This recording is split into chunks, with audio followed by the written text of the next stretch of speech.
Yeah, it brings up the other problem. We talked about all the phone calls and emails and notes and how we handle all of that time and data. But Jill, you have a busy practice. How do you incorporate infusional therapies and on-demand therapies and educating patients about all these into a visit? So one of the nice things about the on-demand therapies that are available now, especially with the apomorphine subcutaneous infusion, is they have ancillary support that's able to help the doctor and the patient. So one of the reasons typically why this hadn't caught on in the past was they thought that it had to be initiated in the office and that there needed to be a lot of time with taking the care to educate the patient how to do the injection, and what do neurologists know about teaching a patient how to do the injection. So they have a support system of nurses that are able to do the infusions in the patient's home. They're able to take first pass at calls when they come in about questions that come with doing the injection, and they're able to teach the patient and the caregiver how to do the injection. So that really takes the onus off the doctor to have to spend a lot of time in their own practice during the day to be able to do this. Same is for the infusion therapies. For the jejunal infusion of levodopa, they also have nurses that are able to go out to the house to educate the patient how to care for the device, do the flushing, things like that.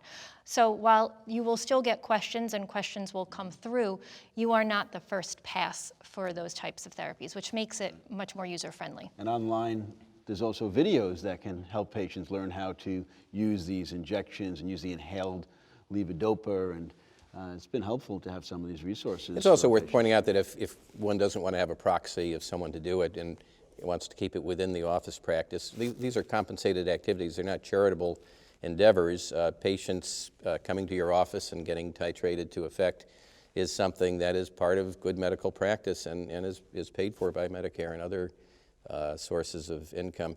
But I think it also gives patients confidence that to have these kinds of support services of expert people in their own home and in real life settings, and having that kind of access that isn't a burden to the physician certainly incentivizes those of us who think office practice is the total part of our work obligation. So one of the challenges we have faced with subcutaneous apomorphine as on-demand therapy is the acceptance both from the patient and the physician.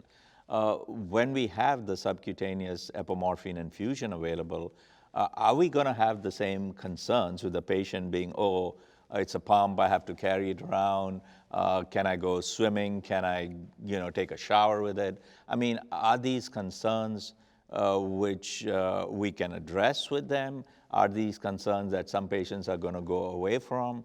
What happens when this patient ends up in a assisted living? How are they going to take care of the pump? So those challenges. Well, we have diabetes therapy that's gone in that direction, especially in young active people who are using subcutaneous pumps. In fact, the therapies that we're going to use with Parkinson's have been taken from the infusion world of insulin and other medications. I think we're going to have to change the mindset of physicians who in neurology are also using infusion therapies for multiple sclerosis and perhaps other inflammatory diseases. But the difference is this is a pump, they have to have it, if not 24 hours during the awake time.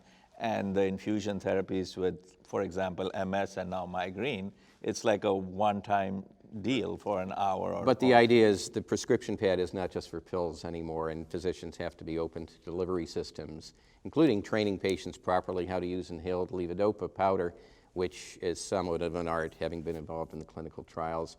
I think also that the fact that caregivers are part of the education package, that's one of the nice things that these home services offer, is they look upon the home setting and going beyond the patient, especially with injecting apomorphine. It often requires the spouse or caregiver to be part of that process. Raj, you open up this door, it's about access.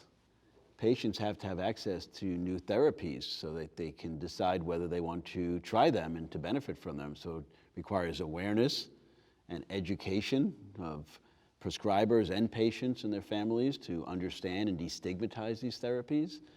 It involves educating formularies. And also, I think this is really crucial to understanding that just throwing another dose of levodopa at the patient is generally not going to solve the problem most of the time. So people really have to be open to the fact that there are new therapies beyond just another pill. That other pill, much of the time, it may be helpful, but a lot of the times, particularly in our more advanced patient, it's not going to be. And that's where the notion of rational polypharmacy, bringing in non-dopaminergic therapies, bringing in on-demand therapies to really optimize the experience for the patient. But the thing is, for us as neurologists, we have not had pumps that we have had patients use.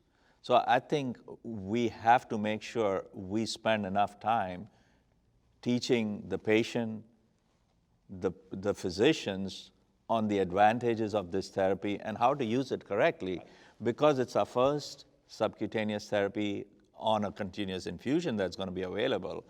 And if it is not used correctly, it is not going to have the benefits which we know we can provide our patients with.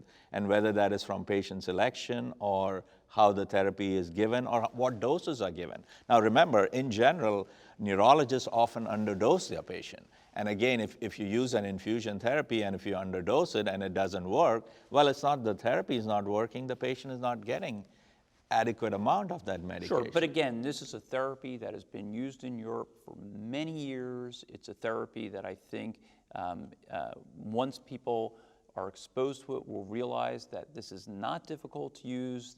You draw the analogy of the insulin pump. This revolutionized the treatment of diabetes, and I think we potentially have the opportunity to truly improve things for our Parkinson's patients as these therapies become available. So the And I message think- to, go ahead. I was going to say, and I think one of the ways in which to make it more palatable is that, especially for the subcutaneous levodopa infusion that is being looked into, it's the same drug that they have orally. So if there is any concern that they will be underdosed or that it will fail or that it won't be utilized, they have the resource of just taking their oral medication. While that might not be ideal if they're looking for a different delivery anyway, in the short course, if there's an issue or a concern, they have that as backup. Right, but what I was talking about is with the apomorphine subcutaneous infusion, which is going to be out before we have levodopa infusion.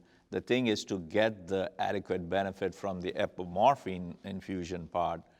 We don't want people to just be started on a low-dose apomorphine infusion and not get the benefits, because we know, you need 5-6 milligrams an hour to get those benefits. Apomorphine, you have to find that right dose. Correct. That That's works like levodopa, because it's the only thing that works like levodopa.